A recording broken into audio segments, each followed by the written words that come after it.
Mining activity it took place for a long time, and most of the mining operations took place underground. When Eilat Mazar realized she discovered an ancient structure near Jerusalem, she turned to the Bible to help explain what she found. And she learned that this new discovery supports the biblical accounts of King David and his son Solomon. For centuries, historians and treasure hunters have searched for it, but the tomb of King Solomon remained elusive until today. A storm in Jerusalem just uncovered something buried for 5,000 years. What they found inside will rewrite history. Was it Solomon's tomb or something far more dangerous? For thousands of years, King Solomon's tomb was nothing but a legend, a story whispered through the corridors of time. Known for his immense wisdom, Solomon ruled over ancient Israel during its golden age. His reign was marked by wealth beyond measure, alliances with distant lands, and the construction of the first temple, a monumental edifice that held the Ark of the Covenant. But as brilliant as his reign was, one question has haunted historians and adventurers alike for centuries. Where was King Solomon buried? Despite countless expeditions, no one had ever found his tomb. Ancient texts hinted at its existence, but all searches ended in failure, or worse, the disappearance of explorers. Some believed it was hidden beneath the Temple Mount. Others pointed to the city of David or the surrounding hills. No matter where they searched, Solomon's resting place remained elusive. For centuries, the mystery grew, and the myth of Solomon's tomb became a symbol of untold riches and forbidden knowledge. But in the year 2025, a force of nature, a violent storm, tore into the hillside near Jerusalem, and what was hidden for 5,000 years was finally revealed. But was it Solomon's tomb? Or something far more dangerous waiting to be uncovered? What they found inside will rewrite history, but is it really Solomon's tomb, or something darker? For centuries, the myth of Solomon's tomb was nothing but a legend, a story whispered through the corridors of time. They tried to hide it, but now you know. The question is, will you keep it to yourself, or will you let the world see? Hit that subscribe button, drop your thoughts below, and share this before the truth is buried again. Location. No detailed description of where Solomon's final resting place might be. This uncertainty only fueled the legend, making the search for the tomb a treacherous journey through history. Medieval crusaders, eager to find the tomb and claim its riches, dug beneath the ancient stones of Jerusalem. They believed that Solomon's grave was not just a burial place, but a treasure vault, one that held unimaginable wealth and knowledge that could change the world. These explorers met with disappointment and danger. Some never returned, with rumors of curses surrounding the tomb's location. In the 19th century, the search for Solomon's tomb took on a new form: scientific expeditions and archaeological digs. Despite their advancements, they too were met with failure. Some archaeologists dismissed the search as foolishness, while others held on to the hope that the tomb was simply hidden too well. But as the centuries passed, the legend only grew stronger. Could Solomon's tomb really be out there, waiting to be discovered? Or was it forever lost to time? And then, the storm revealed something unbelievable: a tunnel no one had ever seen before. It was a violent storm, one that no one saw coming. Torrential rain and strong winds lashed at the hillside surrounding Jerusalem, stirring up the earth as if the land itself was trying to speak. The landscape, weathered and ancient, began to crack, and in those cracks, something impossible emerged. At first, it seemed like a typical erosion event. Soil and rock tumbled down the hillside near Silwan, an area just southeast of Jerusalem's old city. Nothing out of the ordinary. But as the rainwater subsided and the dust began to settle, a dark hollow was revealed, a passageway hidden beneath centuries of earth, stone, and silence. This was no mere cave or natural formation. This was something man-made. The news spread quickly. Archaeologists and researchers rushed to the site. But what they discovered was beyond anything they could have imagined.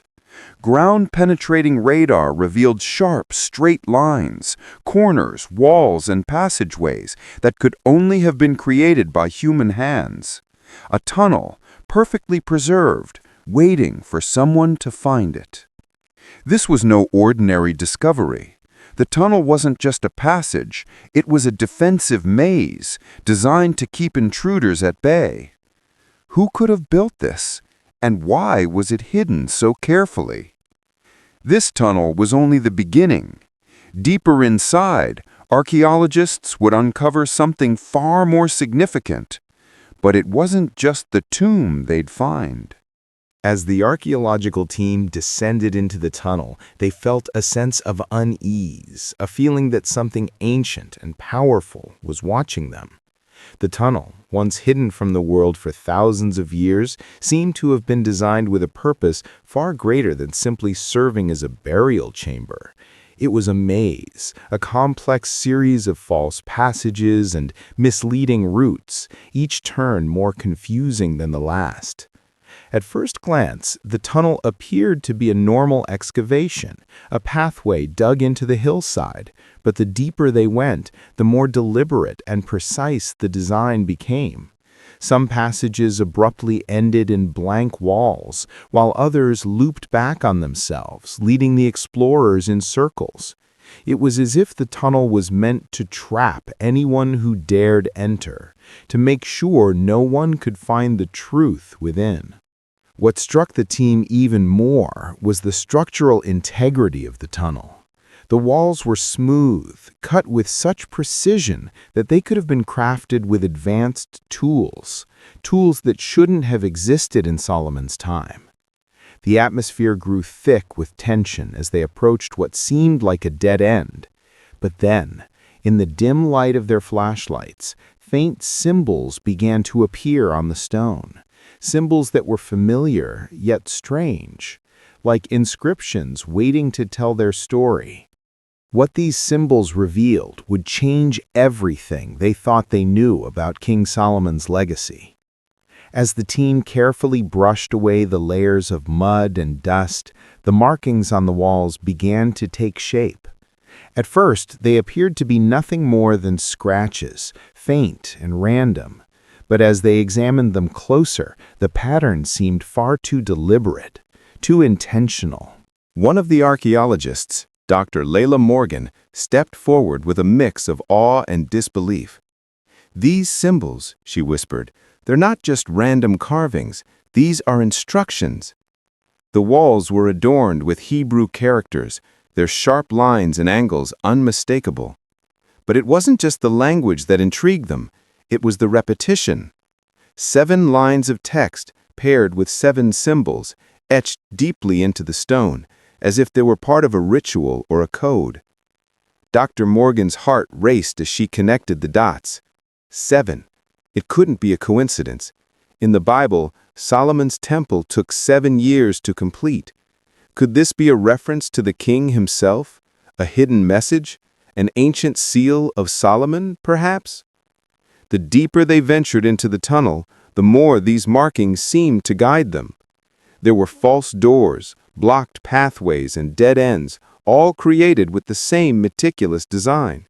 It felt as if someone, perhaps Solomon himself, had created this tomb not just to protect his body, but to guard secrets, knowledge far beyond wealth.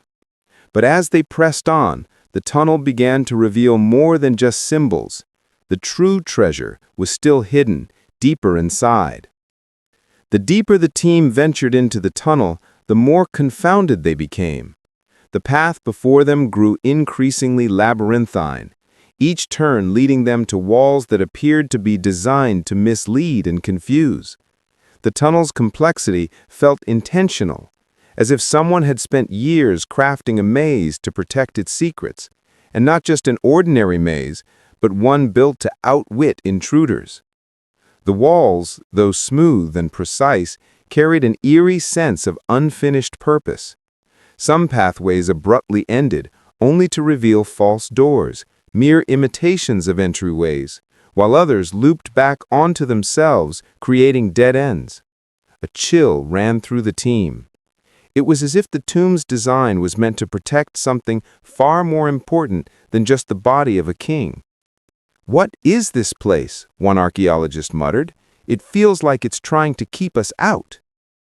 As the team carefully navigated the twisted corridors, they noticed that some sections of the tunnel were far more unstable than others, with cracks running along the ceilings threatening to collapse at any moment.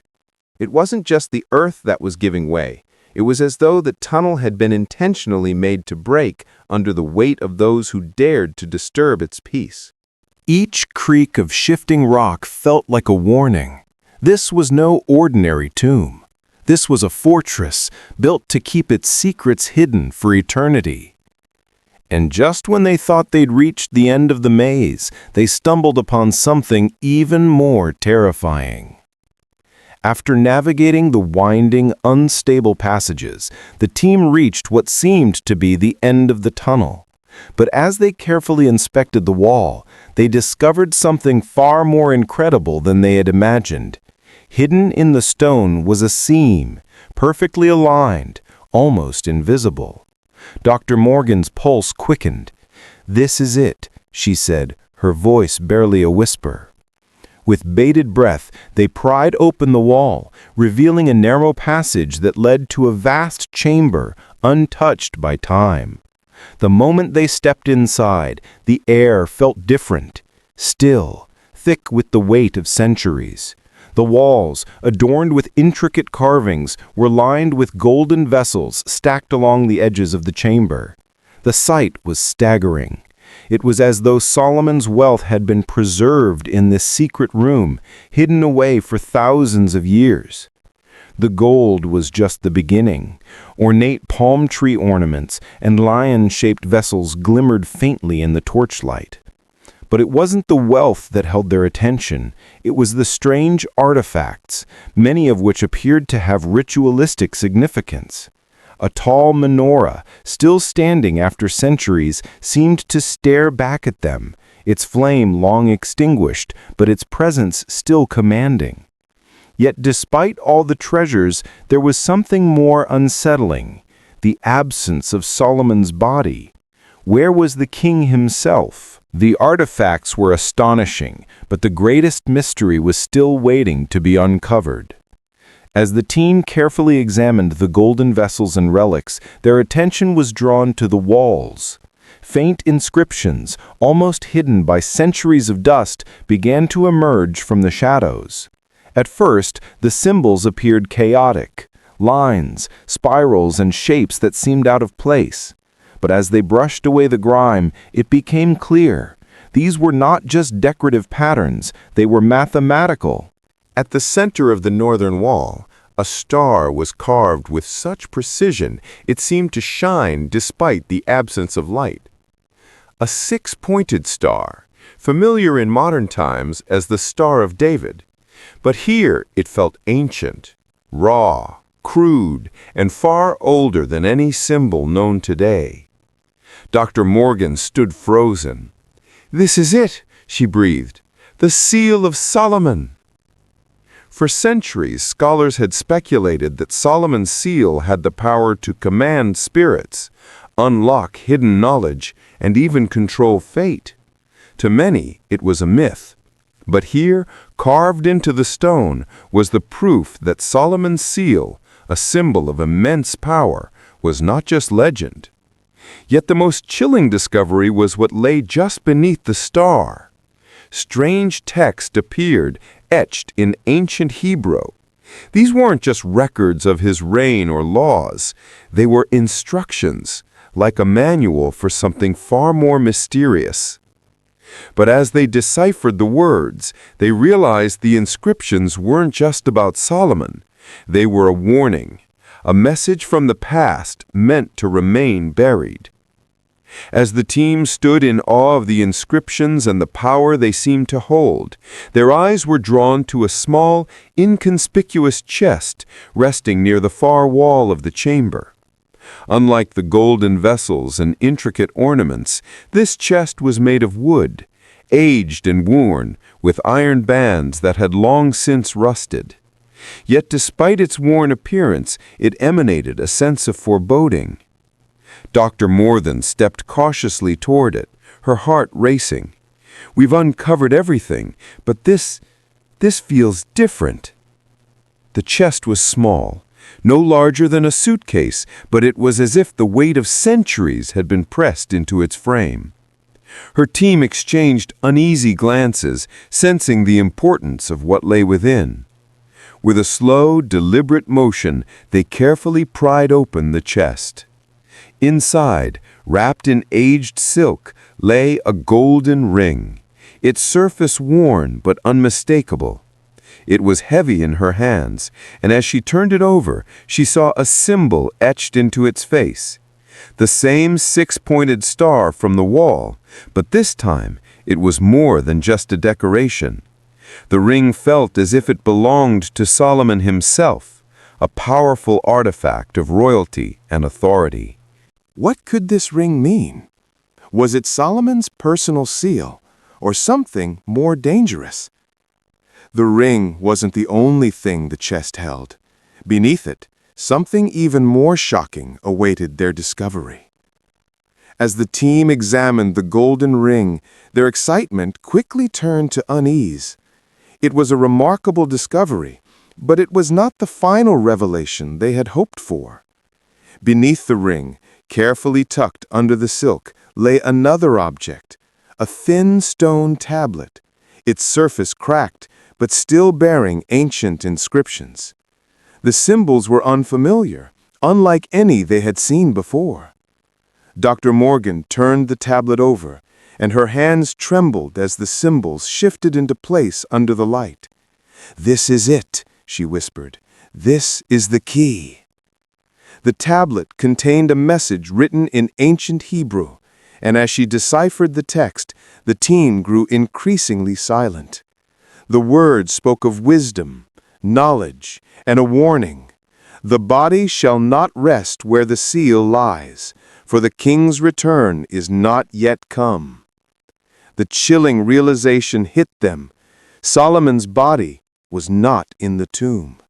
He had been hidden away deliberately. The absence of his remains now seemed deliberate, as though Solomon himself had chosen to keep his body concealed in defiance of time, death, and all who sought him. Why? What remained in the chamber was not just treasure or even knowledge. The final unresolved mystery of Solomon's tomb was the king's own disappearance. With the mysterious absence of the king's body, the discovery raised even more questions. Could Solomon's tomb truly be a trap, designed to keep his final secret hidden forever?